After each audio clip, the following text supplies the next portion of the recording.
I'm Law Murray with Clipper Blog, and we got Jovan Buha. What's going on? What's up, guys? Glad to be here. All right, Been a so while.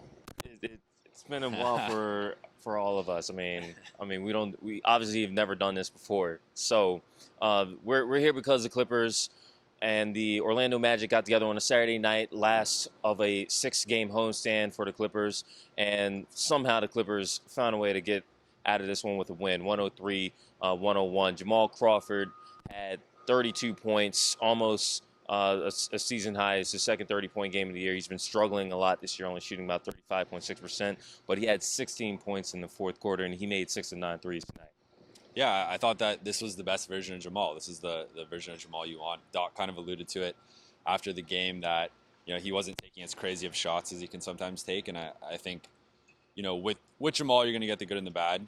He's going to take a few shots that kind of make you scratch your head, but when he's spotting up, when he's kind of being aggressive, I think reading the defense more than just being like, I'm going to dribble 4 times and take a pull-up jumper. I think he could be really effective. Like we were looking earlier, he's 30, about to be 36. So he's kind of on his last legs. I think that kind of explains why he struggled so much this season. But I think the value with having a guy like Jamal is he can have nights like this where you have Chris and JJ out. You need 35 points. With those two combined, he gives you 32, which is almost single-handedly replacing them. So I think that was it was a really good performance by Jamal tonight.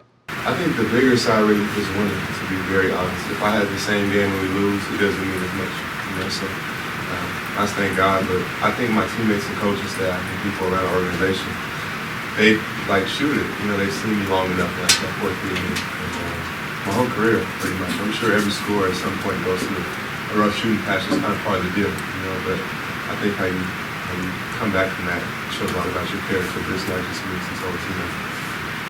Yeah, Wesley Johnson. He came through with 21 points, season high for him.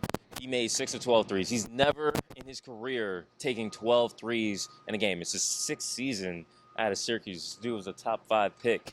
And the thing about his shooting is that he probably wasn't supposed to play as much as he did. Yeah, no. So Jamal got in 2 early fouls, which forced Doc to bring in Lance, and then as a result, he didn't want Lance and Mbah Moute playing too much together because they're not really shooters. So he brings in Wes earlier than usual. Wes starts knocking down all these threes. He had 15 in the first half, which already eclipsed his season high of 14, his previous season high. And I think with Wes, like Doc said after the game, like Wes also said after the game, it's just shooting.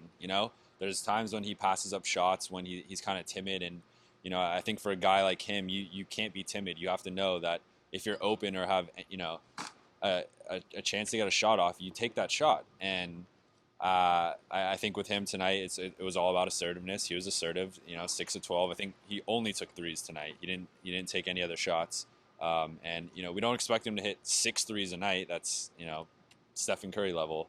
But if he can knock down about 40%, hit 1.5 to 2 threes a night on average, I think he'd be a very valuable contributor to this team. 12 3-point attempts tonight. That's more than you've had in any game, and you've been in the league for 6 years. Are you wondering what took so long for you to get a game where you got, more than 10 threes up? No, time was coming to be impatient, especially with our team that we have.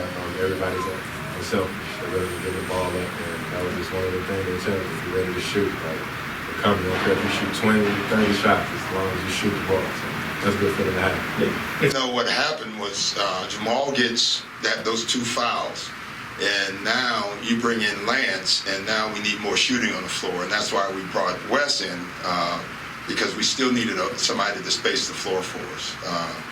And he did that. But Wes shot the heck out of the ball, and I don't know how many times guys yelled at him to keep shooting. He missed the one, and then he turned it over when he was open because he had just missed one. He didn't want to take the extra shot, and don't want it at timeouts. I said, you got the easiest job here. Like when we throw it, shoot it. I wish a coach would have told me that. Of course, I couldn't shoot, so. The biggest moment of this game, perhaps, the most critical moment for me was the 52 run to close this thing out. And at 5:27, this Clippers crowd, they were booing. They were upset with the lack of effort, not only on the boards, but the fact that Victor Oladipo, Elfrid Payton, they were getting to the paint whenever they wanted, and there just wasn't a lot of resistance. Flip the switch. Jamal pretty much outscores the Magic 10-5 the last 5 minutes of the game, and Victor Oladipo going out had a lot to do with the Magic pretty much blowing a 10-point lead. But what do you feel was the most critical moment, either of that run or of this game tonight? I thought the most critical thing overall was I thought this was Doc's best game in terms of rotations and just playing time. Obviously, with Chris and JJ out, you kind of have to play Blake and DJ more. So Blake played, I think, 39 minutes tonight. DJ played 37. Obviously, I think Wes ended up playing about 35, which actually was a season high. I checked his previous season high was 24. So I thought overall, maybe getting Josh Smith a little extra minutes. He only played 11, and I think it was because his birthday too. I didn't even know it was his birthday. So he only played 11, and I think it was because Pierce played 10. So Doc was kind of going with Blake or DJ, and then using one of those two as the other big. But I think overall, I was really impressed. Pablo Prigioni, I think, got 19 minutes, which I don't know if that's a season high. It has to be close. So I thought overall, Doc kind of played the guys who are playing well, which isn't something he's necessarily always done this season. So I think he kind of rode the hot hand, and it paid off. Absolutely. Me and I like that from Jamal, from Wes. DJ played great. A lot of guys stepped up. A lot of guys played big. Austin had some great defensive stops down the stretch, or at least made it tough for guys. Might not get a stat for it or anything like that, but he was great. Luke was great. All the way down the line. Clippers have only played 6 away games this season, and they've only won once outside of the state of California. They now go on this 5-game trip. They're first of, technically, because they play the Lakers on Christmas under the Lakers, the Lakers settings, basically. They've got 2 5-game road trips this month, 12 of the next 14 on the road. And so the next one is Monday at Minnesota, the team they just played last Sunday. The team that gave them trouble too.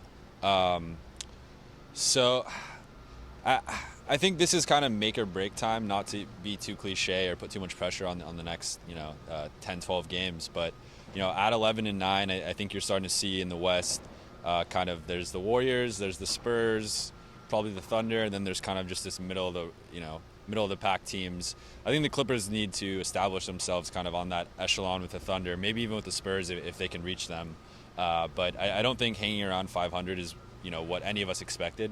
I think just look, to be honest, I mean, I know strength of schedule wise they're up there in terms of how difficult the schedule has been, but I think realistically looking at their opponents, they haven't had that tough of a schedule. I think looking at their schedule, they should probably be 13-7, 14-6. So I think the next 10 to 15 games are really going to show a lot about this team. Not to put too much pressure on them, but I think if they are 5-5 or 6-6, that's not going to be a good thing. And we could be looking at maybe like a 45-win season, which a lot of people had this team in the high 50s, close to 60. I think I picked them 58, 59. So I think the next 10 to 15 games on the road, which is going to be tough. I mean, not denying that, but I think that's going to make or break their season to an extent, because we know this team has to have home court for them to have any chance at going far in the playoffs, and they're already kind of giving up probably the top 3 seeds right now. So I think the next 10 to 15 games are really important. Hey, well, as you were alluding to before we got on here, the biggest thing for the Clippers is they won this game. They came back from a double-digit lead. They came back from being down going into the fourth quarter for the first time this season. And so at the end, they go on this trip over 500. They're 11-9. 103-101 win over the Magic. For Jovan, Buha, I'm Law Murray. For Clipper Blog, we're out at Staples Center.